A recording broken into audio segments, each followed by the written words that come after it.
কেউ যদি কোরআনের জ্ঞানে নিজের কলিজাটায় জ্ঞান ঢোকায়, নিজে যদি কোরআনের জ্ঞানে জ্ঞানী হয়, 1 নম্বর আল্লাহ রব্বুল আলামিনের ভয় তার কলিজায় পয়দা হয়, তার মানে সে মুত্তাকি হয়ে যায়। আল্লাহ রব্বুল আলামিন বলেন, وَمَن يَتَّقِ اللَّهَ يَجْعَل لَّهُ مَخْرَجًا। বান্দা, কলিজার মধ্যে যদি আল্লাহর ভয় পয়দা করো, তোমার জন্য আমি কিছু জায়গার বন্দোবস্ত করে দেব। বেকার ভাইয়েরা রয়েছেন, বেকারত্ব অভিশাপের মতো আমাদের কাছে। ও যুবক ভাই, ও যুবক বন্ধু, যারা তোমরা বেকারত্বের করাল গ্রাসে আগ্রাসী ভাব দেখাচ্ছ, যারা তোমরা সমাজের বেকার, তাদের জন্য আল্লাহ বলেন, গোলাম, যদি কলিজার মধ্যে আল্লাহর ভয় আনো, বেকারত্ব ঘুষিয়ে যাবে। সুবহানাল্লাহ পড়েন। চাকরির জন্য কারো দ্বারস্থ হওয়ার প্রয়োজন নাই, চাকরির জন্য ঘুষ দেওয়ার প্রয়োজন নাই, চাকরির জন্য আল্লাহর ভয় কলিজার মধ্যে ইনস্টল করলে আল্লাহ ওয়াদা করলেন, গোলাম, কোন জায়গায় যাবার প্রয়োজন নাই। ইয়াজআল লাহু মাখরাজা।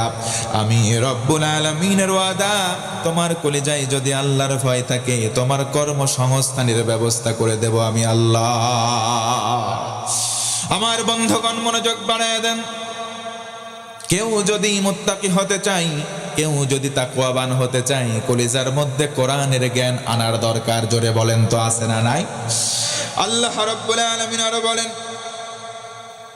আল্লাহ রাব্বুল আলামিন বান্দাদের ইয়ারফা'িল্লাহুল্লাযীনা আমানু মিনকুম ওয়াল্লাযীনা উতুল ইলমা দারাজাত। আল্লাহ রাব্বুল আলামিন বলেন, বান্দারে, যারা তোমরা মুমিন, এই মুমিনের মধ্যে কিছু কিছু মানুষ জ্ঞানে জ্ঞানবান হয়ে যায়। আল্লাহ বলেন, যারা মুমিন হবে, মুমিন হওয়ার পর যারা জ্ঞানে জ্ঞানবান হবে, অবশ্যই কোরআনের জ্ঞানে জ্ঞানবান হওয়া লাগবে। কোরআনের জ্ঞানে যারা জ্ঞানবান হবে, আল্লাহ বলেন, গোলাম, ইয়ারফা'িল্লাহ, আল্লাহ নিজে তার সম্মান উঁচু করে দেবেন। জোরে বলুন সুবহানাল্লাহ। আল্লাহ রাব্বুল আলামিন তিনটা পুরস্কার দেবেন। 2 নম্বর পুরস্কার হলো, যার কলিজার মধ্যে আল্লাহর ভয় থাকবে, কোরআনের জ্ঞান থাকবে। কোরআনের জ্ঞান যার কলিজায় থাকবে, ওই বান্দা বান্দি সুন্নতের পাবন্দি হবে, সকল প্রকার সুন্নাহ মেনে সে চলবে। দেখবেন অনেক মক্তবের ছাত্র, হাফেজি মাদ্রাসার ছাত্র, তারা সুন্নাহ মেনে চলে। খাবার সময় সুন্নাহ, আবার যখন বাথরুমে যাবে সুন্নাহ, মসজিদে প্রবেশ এবং বের হওয়ার সময় সুন্নাহ, রাস্তা দিয়ে হেঁটে চলে তাও সুন্নাহ মানে। বড় যখন যাই, তাদেরকে তারা ইকরাম করে, সম্মান করে, ছোট দেখলে স্নেহ করে। কথা বলেন ঠিক কিনা?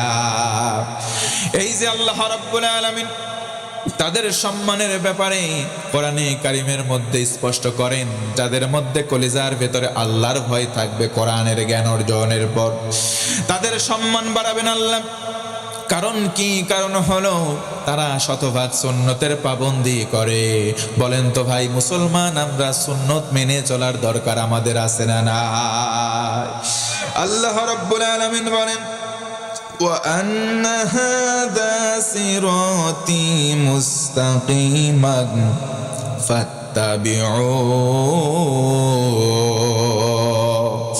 আল্লাহ রাব্বুল আলামিন বলেন, এটাই হলো সরল পথ, এটাই হলো সহজ পথ, সুতরাং তোমরা এই পথের অনুসরণ করো।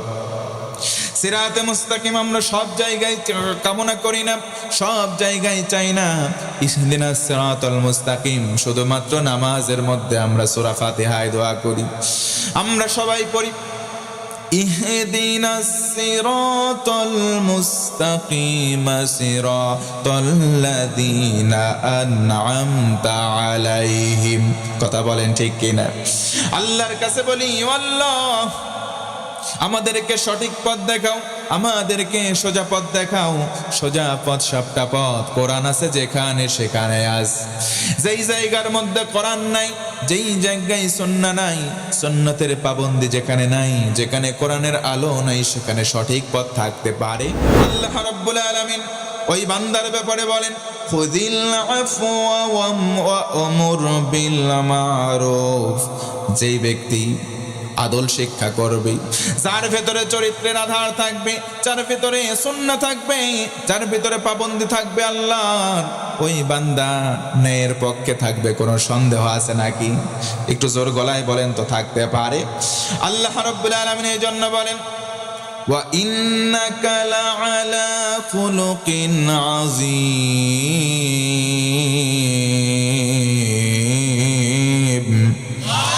আল্লাহ রাব্বুল আলামিন বলেন, রাসূল আপনি চিন্তা করবেন না, নিশ্চয় আপনি মহান চরিত্রের অধিকারী। আমি আল্লাহ নিজে সার্টিফিকেট দিলাম। তার মানে হলো কোরআনের জ্ঞান যার কলিজায় আসবে।